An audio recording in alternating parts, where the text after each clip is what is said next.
এবং আমাদের দাদা শ্রদ্ধেয় এবং উপস্থিত আমাদের মধ্যে প্রধান বক্তা ত্রিপুরা সরকারের মাননীয় মন্ত্রী সুধাংশু দাস মহোদয় এবং আমাদের সকলের প্রিয় ত্রিপুরা সরকারের মাননীয় মুখ্য সচেতক কল্যাণী রায় মহোদয়া এবং আমার ডান পাশে রয়েছে আমার মণ্ডল জেলাস্তরের নেতৃত্ব এবং আমার সামনে অসংখ্য মায়েরা, অভিভাবক, যুব ভাইরা, এই বাজারের ক্রেতা বিক্রেতা সকল অংশের জনগণকে আন্তরিকভাবে শ্রদ্ধা অভিনন্দন জ্ঞাপন করছি। আজকে অত্যন্ত দুঃখের সহিত বলতে চাই বন্ধু, 2004 সাল এরকম একটা দিন পঞ্চায়েত নির্বাচন, সেই খগেন্দ্র দেবনাথ এই এলাকায় দাঁড়িয়ে মানুষের স্বার্থে লড়াই করতেন, বাম বিরোধী আন্দোলনের অন্যতম নেতৃত্ব ছিলেন এবং সেই লড়াইয়ে একটা সঠিক জায়গা তৈরি করে নিয়েছিলেন এবং পঞ্চায়েত নির্বাচন 2004 সাল সেখানটায় প্রতিদ্বন্দ্বিতা করার জন্য পঞ্চায়েত নির্বাচনে সে দাঁড়িয়েছিলেন বন্ধু। সেটা আমরা সেই দিন লক্ষ্য করেছিলাম, যেদিন রেজাল্ট 26শে জুলাই, সেই দিন আমরা লক্ষ্য করেছিলাম পঞ্চায়েত নির্বাচন যেদিন রেজাল্ট হয়েছিল, সেই রেজাল্ট যখন আমরা সকলেই শুনতে পাই সেই কাউন্টিং হলে যে খগেন্দ্র দেবনাথ সেটা বিশাল ভোটের ব্যবধানে জয়যুক্ত হয়েছে এবং সেই জয়ের সুখবরটা নিয়ে যখন রাত্রিবেলা বাড়িতে আসছিল, সেই বাড়িতে আসার পর সেই কমিউনিস্টের ঘাতক বাহিনীরা সেই খগেন্দ্রকে কিডন্যাপ করে বস্তাতে ঢুকিয়ে এবং সেই খোয়াই নদীতে ফেলে দেওয়া হয়। 4 দিন পরে তার লাশ আমরা চেপডিয়ালিগায় ব্রিজের সেই পিলারের মধ্যে আটকে থাকা অবস্থায় পাই বন্ধু। দুঃখের বিষয় হচ্ছে যেভাবে নৃশংসভাবে খুন করেছে, সেই বস্তা থেকে যখন পুলিশ উদ্ধার করে সেই লাশ দিকে আজকে পশমগুলি দাঁড়িয়ে যায়, গর্দন কাটা, সারা শরীর সিগারেট দিয়ে ছেঁকে রেখেছে, জলের বোতলে অ্যাসিড খাইয়েছে, পুরুষাঙ্গ কাটা। ওই খগেন্দ্র 1 বছর হয়েছে সংসার করেছিল, তার স্ত্রী 6 মাসের অন্তঃসত্ত্বা ছিল।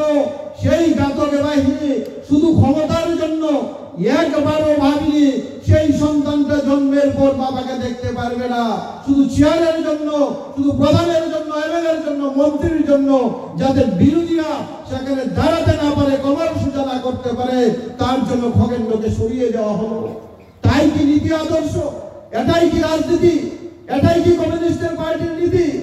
ওই জায়গায় বলতে চাই বন্ধু, আমরা ওনার সঙ্গে রাজনীতি করেছি, ওনার সঙ্গে লড়াই করেছি, যুব নেতৃত্ব ছিলেন এবং এই জায়গায় আজকে খগেন্দ্র দেবনাথের পরিবারটা খান খান হয়ে গেছে বন্ধু। এই ধারচড়া এলাকায় এই খুনের পর বিরোধী করার সাহস ছিল না। যখন খগেন্দ্রকে শেষকৃত্য সম্পন্ন করার জন্য আমরা হাজির হই, প্রাক্তন বিধায়ক কাজলদা ছিলেন, সেখানে দাহ করার মতো শেষকৃত্য সম্পন্ন করার মতো ব্যবস্থা ছিল না। পুলিশ পাহারা দিয়ে সেখানটায় শেষকৃত্য সম্পন্ন করতে হয়েছে বন্ধু। আর এই কমিউনিস্ট আজকে আইনের শাসনের কথা বলে, গণতন্ত্রের কথা বলে। আজকে তো সারা রাজ্যে পঞ্চায়েত নির্বাচন অনুষ্ঠিত হয়েছে, একটা জায়গায় পুরো ধরনের সন্ত্রাস হয়েছে।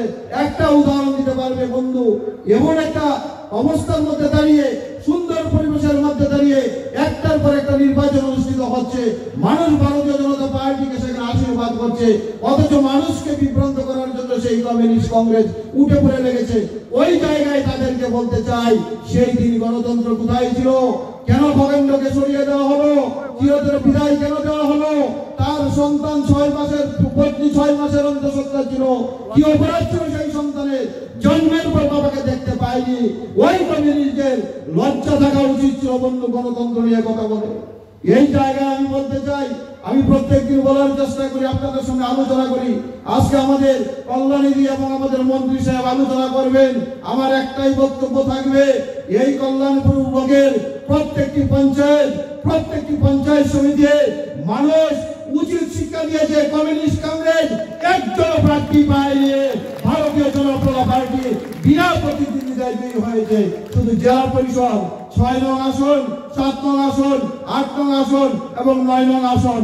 6 নং আসনে চম্পারুদ্রপাল, 7 নং আসনে আমাদের রতন দাস, 8 নং আসনে রাজীব পাল এবং আমাদের 9 নং আসনে প্রণতি দাস সরকার। শুধু 4 জন জেলা পরিষদের প্রার্থী।